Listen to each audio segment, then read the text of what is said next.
bilang pagtugon sa kalooban ng mapagmahal nating Ama.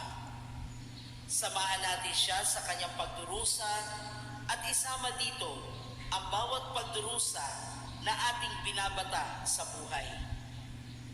Buksan natin ang ating puso, isip at kalooban upang ating lubusang maunawaan ang wagas niyang pag-ibig para sa ating lahat. Magsitayo po ang lahat at sabayan natin ang koro para sa pambungad na awit.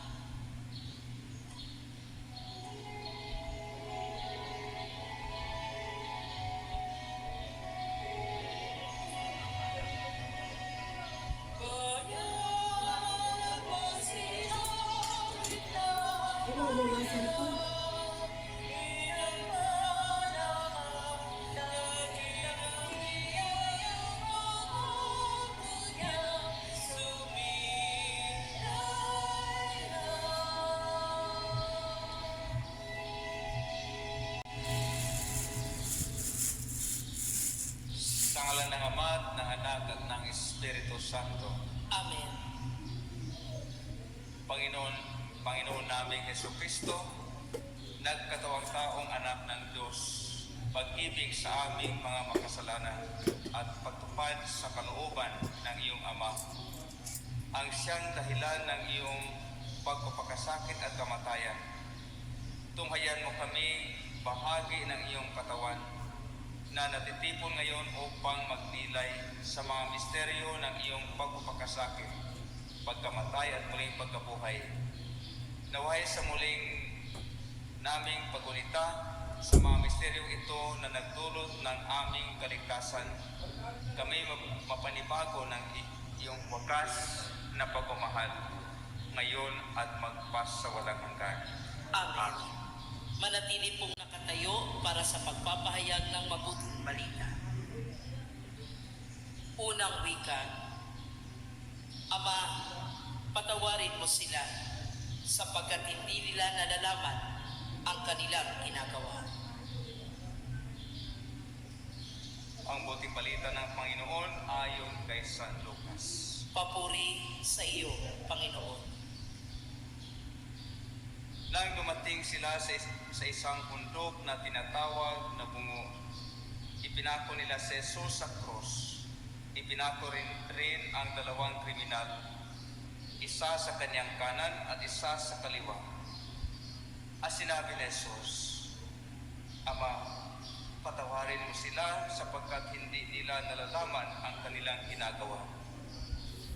Pinaghati-hatian ng mga kawal ang damit ni Jesus.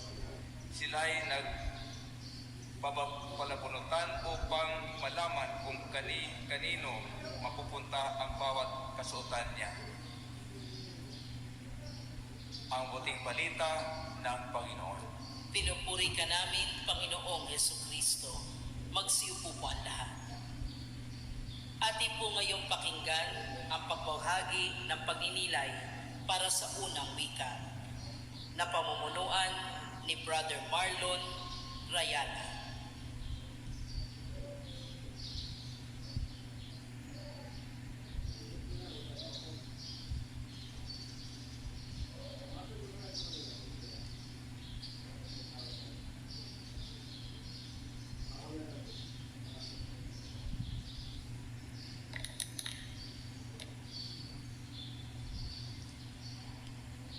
Unang wika ni Jesus.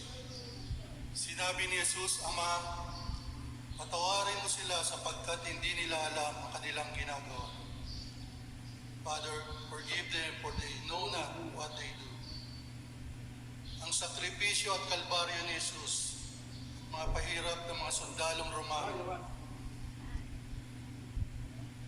Nang dumating sila sa mataas na lupa, dakong tinatawag na Bungo, pinako nila sa krus si Jesus. Ipinako din ang dalawang salarin, isa sa kanan at isa sa kaliwa.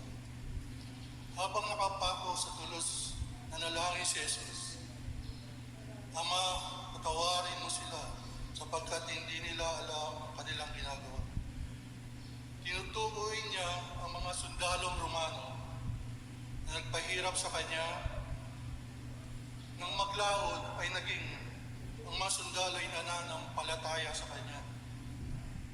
Hindi kinagalit ni Jesus na walang katarungan sa dinanas niya. Hiniling niya sa Diyos, patawarin ang nagpapatay sa Kanya. Matapos natulan sa krimen na hindi niya naman ginawa, si Jesus ay pinako sa krus, bumaon ang mga pako sa kanyang kamay at paa niya. Sa tuwing siya hihinga, at sa tuwing magsasalita, damang-dama niya ang sakit at hapdi. Pero dapat siyang magsalita dahil mahalaga ang sasabihin niya. Kung minsan, hirap tayo magpatawad, lalo na kung sumusobra na ang walang katarungan nila. Pero kung nagtatanim tayo ng galit at sama ng loob sa puso natin, tayo rin ang masasaktan. Sinabi na isang sister, napaisip-isip ako na kapag nagpapatawad ako, hindi ibig sabihin ay kinukonsinti ko ang masamang ginagawa sa akin o hinahayaan kong kapagtapakan ako ng ibang tao. Gusto ko lang alisin ang galit sa puso ko. Kapag nagpatawad tayo, hindi natin hinahayaang mag-ugat ang galit sa puso natin. Meron tayong maliwalas na puso, maliwalas na pag-iisip, nawawala ang mga tinig sa dibdib. Diyan po, pinakita ni Jesus ang kanyang pananalangin sa Diyos na kahit siya'y nagdurusa, sakripisyo ang kanyang buhay, ang kanyang pananampalataya ay sa Diyos.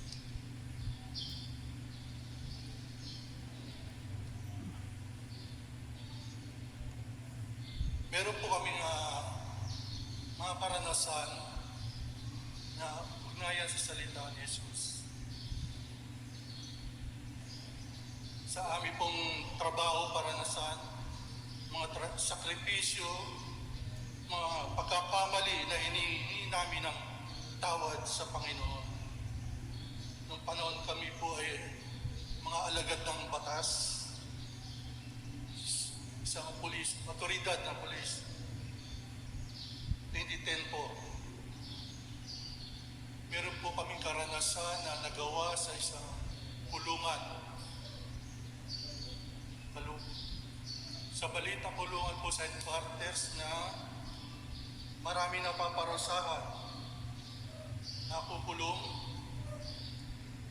at isang insidente ang isang nangyari. Nahuli ang isang driver sa traffic violation, obstruction, pero lumaban ang driver po kaya siya po ay nasaktan ng mga otoridad. Binitbit po siya ng driver, binitbit ang driver hanggang sa kulungan at iniwan sa kulungan ang lasing na driver. Ang driver po ay lasing na driver sa kulungan, nakapulot po siya ng lubid na abaka at tinali niya sa kanyang leeg at sinabit sa bakal. Nagbigtim po ang driver. Yan po ang mga pagkakamali ng otoridad na hiningi nila ng patawad dyan. Marami po nadamay sa pangyayari, marami ng sakripisyo. Kaya tayo po kami po'y natuto sa humingi, natuto at nakahingi ng tawad. Sa aming panalangin, Panginoon, ngayon ay sa harapan mo upang hingi ng iyong awat pagpapatawad. Buong kababaan namin kinikilala ang aming pagiging makasalanan o ikaw, O Panginoon, ang siyang pumawi sa bigat na aming kaparusahan. Ikaw ay napako sa krus sa isang layunin upang ang tao ay makawala sa mahuko ng kasalanan at upang mapatawad. Iyan ang iyong ginawa at binigyan ng katuparan. Sa iyong pagpapako sa krus, ikaw ay nagdasal sa kapatawaran at kaligtasan ng tao. Tulungan mo kami hubugin namin buhay na ngayon ay iyong mga pangaral at halimbawa. Kami sana ay maging kawangis mo at manatiling tapat sa iyo, hindi lamang sa panahong magandang takbo ng aming buhay, kundi patis na rin sa ikahos na pamumuhay. Habang kami ay nanalangin sa iyo upang iyong patawarin sa aming mga pagkakasala, bigyan kami ng tapang at tibay ang loob upang patawarin iyong mga nagkasala sa amin. Tulungan mo kami magpatawad tulad ng ginawa mong pagpapatawad doon sa bundok ng Kalbaryo. Salamat, Panginoon. Magsinuhod po ang lahat.